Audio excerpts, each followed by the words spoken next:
Alright, let's talk about something strange that happens when people start healing. Because there is a moment in the process where things don't actually feel better, they feel more intense.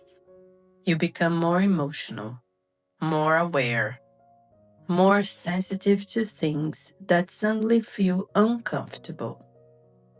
Things that, strangely enough, didn't seem to bother you that much. And that moment can be incredibly confusing because when most people imagine healing, they imagine peace, they imagine clarity, they imagine finally feeling calm and stable. But the beginning of healing rarely feels calm. It often feels like disruption. And if you don't understand what's happening, it's very easy to misinterpret that disruption. You might think you're becoming fragile, or overly sensitive, or emotionally unstable. But in many cases, something very different is happening. Your system is beginning to wake up. Welcome to Spark, a place for healing. Today we're going to talk about 7 ways you might already be healing, even when it doesn't feel like it. And see if you recognize any of them. Because once people start noticing these signs, they often realize healing has already begun. Number 1, you noticed things you used to normalize. One of the first ways healing begins is that you start noticing things that once felt normal. A tone in someone's voice that suddenly feels sharp. A relationship dynamic that suddenly feels draining. A conversation that leaves your body feeling tense. And if this has been happening to you recently, you might have had a thought like, why is this suddenly bothering me? Because for years, you may have tolerated the exact same situation. But now, something feels different. This is often the moment when awareness begins. For a long time, people survive difficult environments by adapting. They normalize tension. They excuse behaviors that hurt them. They minimize discomfort. Not because those experiences feel good, but because acknowledging the full truth of them might feel overwhelming. So the nervous system learns to filter, to ignore certain signals, to stay functional. But when healing begins, those filters start loosening. And suddenly you begin seeing things clearly. Not because they changed, but because your perception changed. And once awareness begins, another shift usually follows. Number 2, your emotions start feeling stronger. The second shift is something many people misinterpret. Your emotions begin feeling stronger. You might cry more easily. You might feel sadness more deeply. You might feel anger in moments where you previously stayed quiet. You might feel tenderness or grief in places that used to feel numb. And if this has been happening to you recently, it can feel confusing. Because you might think, I thought healing was supposed to make me calmer. But emotional numbness and emotional regulation are not the same thing. Many coping strategies depend on suppressing emotional signals. When experiences are overwhelming, the nervous system learns to mute certain reactions, to dampen intensity just enough to keep functioning. But when healing begins, that numbness often starts lifting. And when numbness lifts, emotions return. not as chaos, but as signals. Signals about what matters. Signals about what hurts. Signals about what your system has been carrying. Number 3. Old patterns start feeling uncomfortable. Another way healing often begins showing up is through discomfort, with patterns that once felt completely normal. Maybe you used to say yes automatically. Someone asked for something, and before you even thought about it, the answer was already yes. Maybe you used to absorb criticism quietly. You would listen, adjust yourself, and move on. Maybe certain conversations used to feel manageable, not pleasant, but manageable. But now something in your body reacts differently. Your patience feels shorter. Your energy drops faster.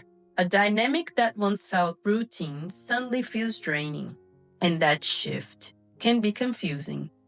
Because from the outside, nothing seems different. The same people, the same conversations, the same situations.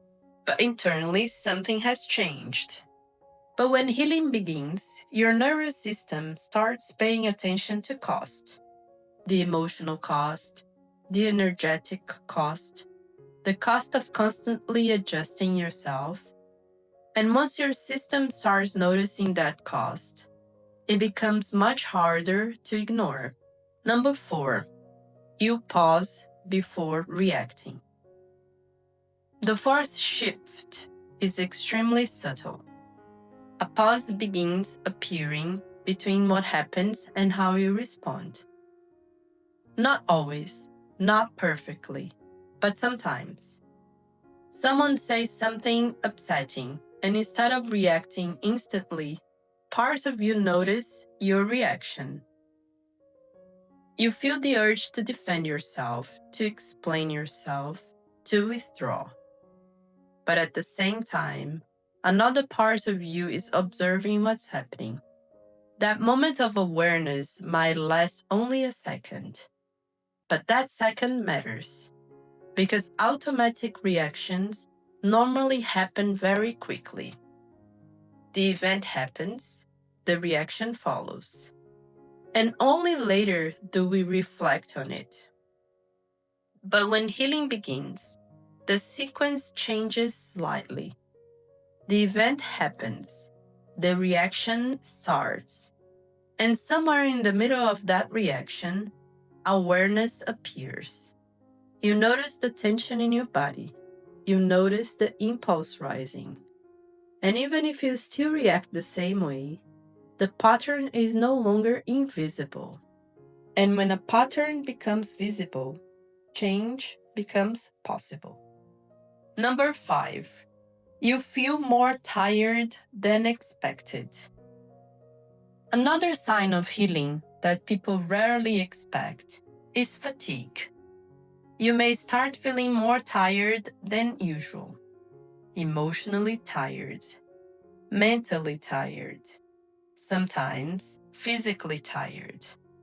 And this can feel discouraging because many people imagine healing as something that should give them energy. They imagine clarity, bringing relief. But healing often requires more energy before it creates more ease.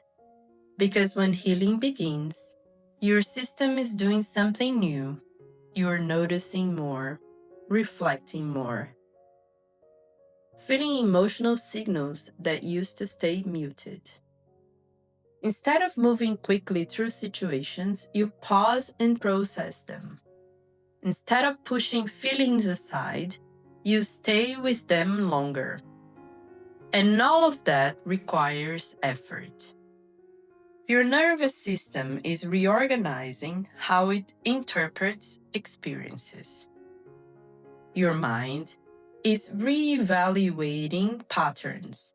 that may have been running for years. So sometimes the fatigue people experience during healing isn't a sign that they are doing something wrong. It's a sign that their system is doing real work. Number 6, old beliefs start losing their authority. Another powerful sign of healing is that certain beliefs start losing their automatic authority. Beliefs like, I have to keep everyone comfortable. If someone is upset with me, I must have done something wrong. My needs are too much. For a long time, beliefs like this can feel like facts, not opinions, not interpretations, just the way things are. But when healing begins, curiosity appears. You start noticing the belief instead of automatically obeying it. You start asking questions. Where did this belief come from? Was it always true? Or did it develop in a specific environment where it helped you survive emotionally? And once those questions begin appearing, something subtle changes. The belief may still feel strong, but it no longer feels absolute. It becomes something learned, something that can be examined. And when a belief becomes visible instead of automatic, its influence begins to loosen. Number 7, your inner voice becomes less harsh. One of the quietest signs of healing is a shift in the way you speak to yourself internally. Your inner voice softens, not dramatically, not perfectly, just slightly. Before healing, many people live with a very critical inner voice, a voice that quickly labels mistakes as proof of failure, a voice that asks harsh questions. What is wrong with me? Why am I like this? But as healing begins, something subtle changes. Instead of immediate criticism, curiosity starts appearing. Instead of attacking yourself, you begin observing your reactions. Instead of saying, I'm impossible, you might think, that reaction came from somewhere. This shift may seem small, but it matters, because the nervous system cannot relax while it feels constantly attacked from within. Internal criticism creates tension. Internal compassion creates safety. And safety is what allows change to happen. Here's the paradox many people discover. Healing can feel like regression, because coping and healing are not the same thing. Coping often looks composed, functional, efficient, but sometimes that functioning depends on suppressing parts of yourself. When healing begins, that suppression loosens, emotions return, needs return, truth returns. And that process can feel messy. But messiness isn't failure. Often, it's simply the moment when the system begins reorganizing. So if you recognized yourself in several of these ways, there is a good chance healing has already begun. Quietly, imperfectly, but genuinely. Because healing rarely begins with feeling free. It begins with seeing clearly. That's it for today. Thanks for spending this time with us. If this resonated, take a moment and comment on what your body is learning right now. Naming it is part of the process. Share, like, and comment, and be part of our community. We're Spark Growth, your companion on the path of healing.